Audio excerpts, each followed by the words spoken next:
안녕하세요. 살아있는 책 산책입니다. 오늘 산책길의 책은 과정 중심 평가입니다.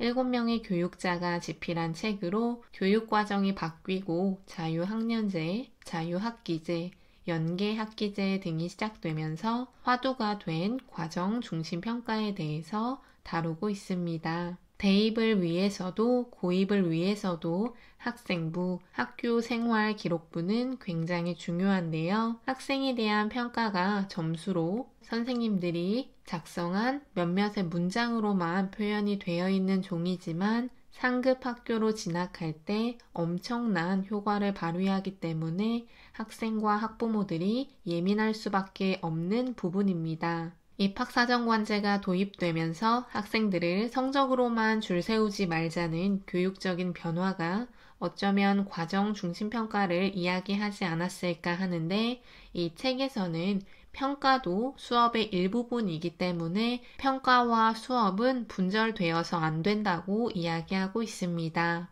교육과정, 수업, 평가, 기록 일체화는 수업과 평가를 동시에 진행한다는 것을 이야기하는데요. 따라서 과정 중심 평가의 평가만 강조한다면 교사들은 지금도 혼란스러운데 더욱 혼란스러워질 수밖에 없다고 합니다. 학생들을 점수로만 줄 세우지 않고 어떻게 평가할 것이냐에 대한 심도 있는 고민을 하면서 이 책을 쓰게 되었다고 하는데요. 서문에서도 나오지만 평가를 위한 평가가 아닌 학생 한 명 한 명을 보고 학생의 성취도를 파악하고 교사가 학생에게 주는 진실한 피드백을 통해 수업 과정의 일부로 평가를 보아야 한다고 강조하고 있습니다. 1장에서 다루는 과정 중심 평가는 김덕년 교장 선생님께서 이야기를 했는데요. 과정 중심 평가가 무엇이고 왜 필요하며 어떻게 해야 하고 평가로 인해서 수업의 모습이 어떻게 달라지며 무엇을 준비해야 하는지 어떻게 진행해야 하는지를 이야기해주고 있습니다. 평가라는 것이 단순히 지필고사를 본 성적으로만 되어졌던 것은 우리 부모님 세대에서 진행된 방법인데요. 지금은 너무나 당연히 수행평가와 지필평가로 평가가 구성되어 있고 수행평가 안에서도 태도점수, 보고서, 발표점수 등이 구성되어 있습니다. 자칫 잘못해서 수행평가는 과정 중심평가로 지필평가는 결과 중심평가로 생각할 수 있는데 그렇지 않다고 합니다. 앞에서 말씀드렸듯 평가는 수업의 연속선상에 있고 수업과 함께하는 것이기 때문에 분절해서 생각하면 안 된다고 합니다. 평가를 위해서는 그 수업에서 이루고자 했던 핵심 개념을 찾는 것이 중요하다고 하는데요. 그 핵심 개념의 학생이 도달한 정도를 채점의 기준으로 삼아야 한다고 합니다. 책에 나와 있지만 고양이의 모습을 그려놓은 것을 평가하는 방법에 대해서 보여주고 있는데요. 고양이의 기본적인 모습만 생각한다면 다양한 모습의 고양이를 그린 학생들을 보고 틀렸다고 할 수 있는 과오를 저지르게 됩니다.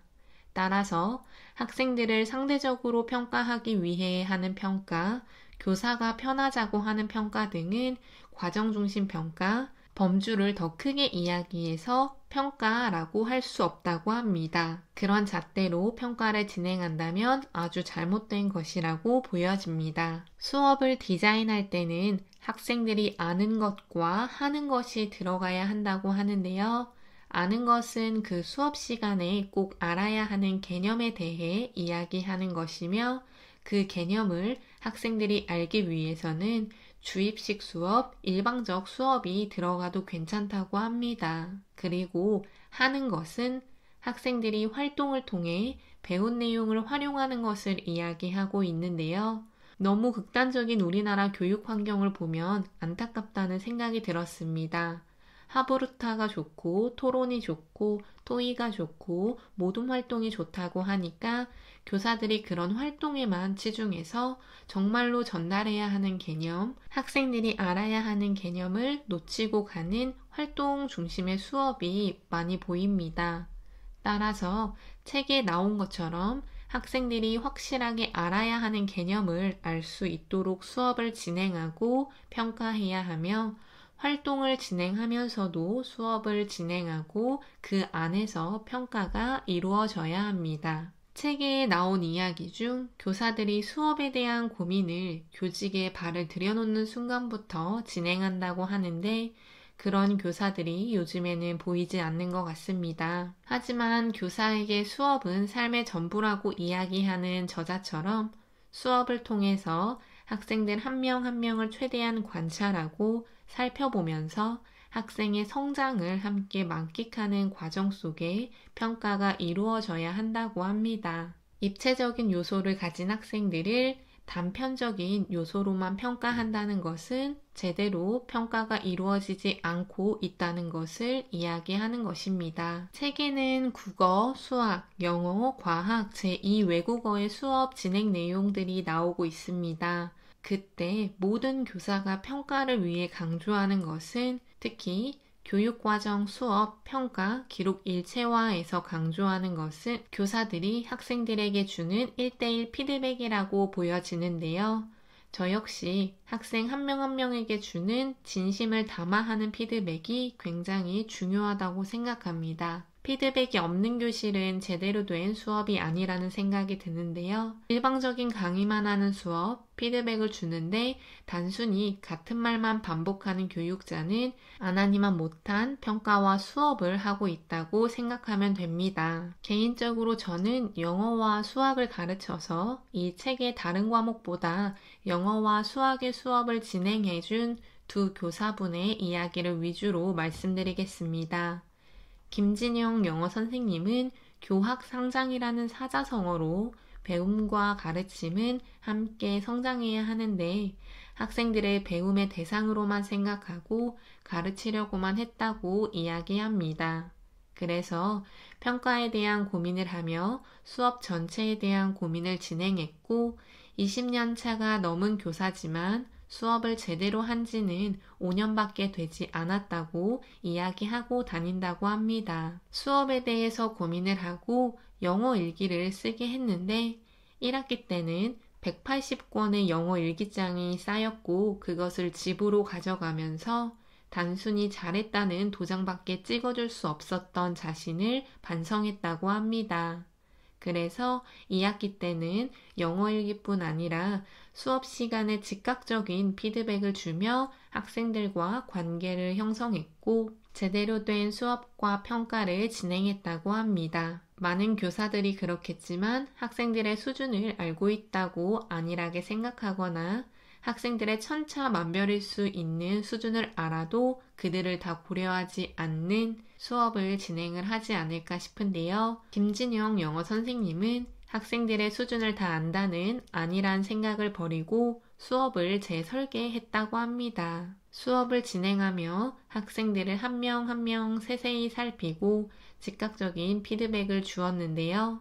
그런 과정을 통해 수업과 평가, 기록을 함께 하다 보니 수업의 흐름을 오히려 잡기 쉬워졌다고 합니다. 구체적인 수업의 목표와 과정뿐 아니라 각 과정을 평가하고 기록하면서 수업에서 학생들의 이해도도 알게 되었다고 하는데요.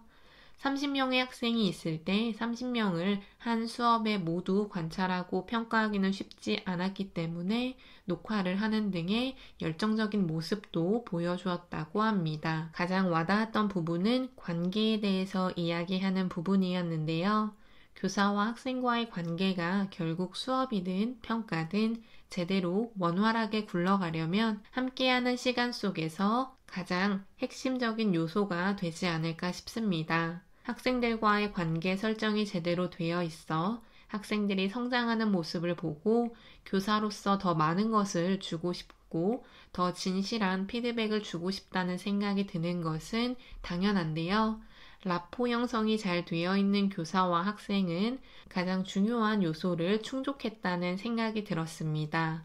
우리나라 중고등학생 10명 중 한 8명은 수포자이지 않을까 싶은데요. 중학교에서 수학을 가르치는 최우성 선생님 역시 평가에 대한 고민을 시작으로 수업을 다시 디자인하게 되었다고 합니다. 수학을 가르치는 교사들이 고민하는 배우는 내용을 어떻게 실생활에 연결할 것인가를 질문하며 수업을 진행해 나간다고 합니다. 아이들이 직접 참여를 함으로써 삶과 연결이 될 수 있도록 수학을 전달하는 것을 통해 수업을 디자인해야 하고 그 안에서 평가까지 이루어질 수 있도록 하는 것이 필요한데요.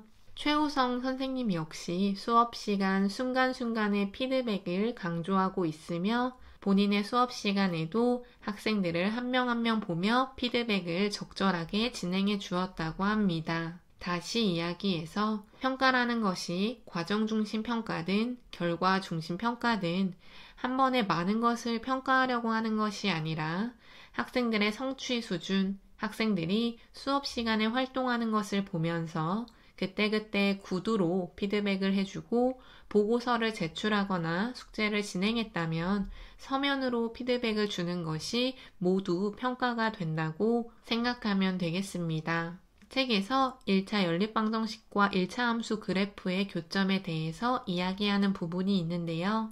이때 교과서에도 나와 있지만 실생활에서 이 개념을 적용시킬 부분들을 찾아보고 토론, 토의, 그룹 활동, 프로젝트 학습 등을 통해 학생들이 다양한 활동을 하며 그때마다 교사의 즉각적인 피드백을 통해 재미있는 수업을 만들어 나간다고 합니다.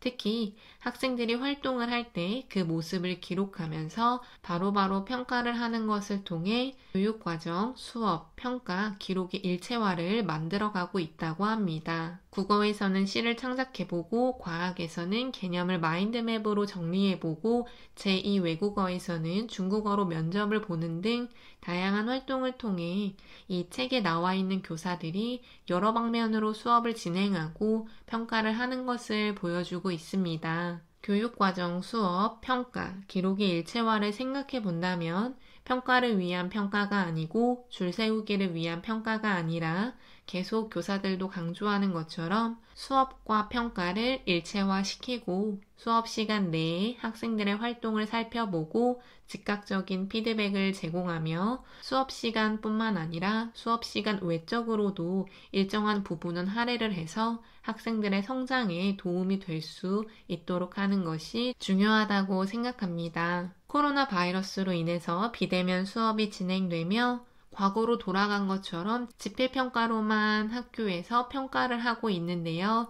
이는 교육을 진행하는 교육자의 퇴행적인 모습이지 않을까 싶습니다. 수업과 평가가 하나라는 생각을 가지고 온라인 수업 현장에서도 제대로 학생들의 성취도와 학생들의 성장을 잘 파악할 수 있는 평가가 필요하다는 것을 교육자들은 알고 그 방법을 하루빨리 강구해야 할 것 같습니다. 오늘 산책길의 책은 배움을 확인하고 성장을 지원하는 과정 중심 평가였습니다. 감사합니다.